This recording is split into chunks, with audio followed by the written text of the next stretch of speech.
Would you prefer a mouth-watering, delicious McChicken from McDonald's or a very healthy chicken salad? You know what? That's the problem right there. When it comes to fast food, there's so much drama and hype around it. And when we talk about so-called healthy food, there's suddenly a very depressing and sad vibe, isn't it? Sadly, we don't realize the importance and the impact of what we eat and fill our stomachs with has on our mind, body and soul. When it comes to food choices, a hadith or a prophet saying that comes to my mind is, "No human fills a vessel worse than his own abdomen. A few bites are enough for a man to keep his body upright. If required, a third for food, a third for water and a third for his breath."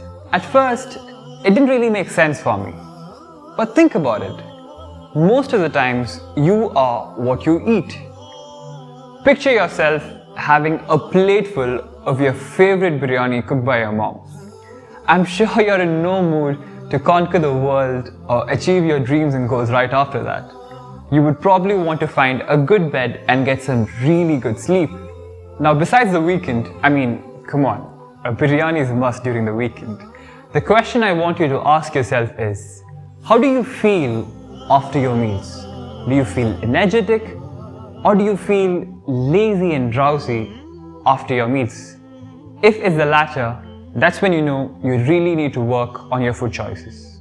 Well, let's discuss 3 points from the Quran and Sunnah that talk through regarding nutrition and healthy eating. Most importantly, eat of which is halal, lawful and good. As some of you might know, when it comes to haram and halal, there are certain types of food we are prohibited to eat, like pork and dead meat, which means it hasn't been slaughtered properly. I'm not going into much detail, but rather what I would like to focus on more is the term good food. Now, what does it mean by good food? Good food is whole food that has retained its original form. For example, fruits and vegetables would come under good food. But when it is processed into jam or other fruit preserves, it loses its original nutrients that we need, and the less benefit we get out of them. So try to eat food in its original form and consume less processed food. Moving on, the next verse is, "Eat and drink, but do not waste by extravagance. He does not like those who waste by extravagance." Just like we discussed in the previous hadith, it's important we make sure we don't overeat. As Umar bin Khattab said, "Overeating ruins the body and causes sickness and laziness in performing your prayers. So seek moderation." 1/3 for food, 1/3 for water, and 1/3 for air. But at the same time, just like a famous scholar once said, you worry about your 1/3 and I'll worry about mine. Your intake and my intake to function properly may differ depending upon our needs and our body type. So we are in no position to judge the quantity of food another person eats.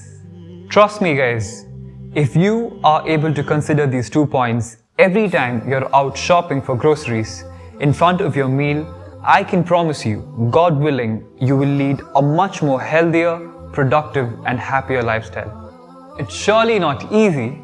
It's something very hard to commit to, including me. But as we always say, start small. So that's it for today guys.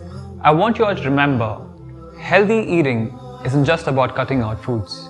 It's about having a wide variety of foods in its right amounts to give your body what it needs. There's no food you must eat or a particular diet you must follow to eat healthy. It's about getting the right balance of different foods for your body. As you all might have noticed, I haven't spoken about a particular diet or a pattern that you might have to follow because I'm no expert in that field. But if you would like to see a video where I speak to a nutritionist, drop a comment in the comment section and let's see what we can do. So assalamu alaikum, take care, see you all.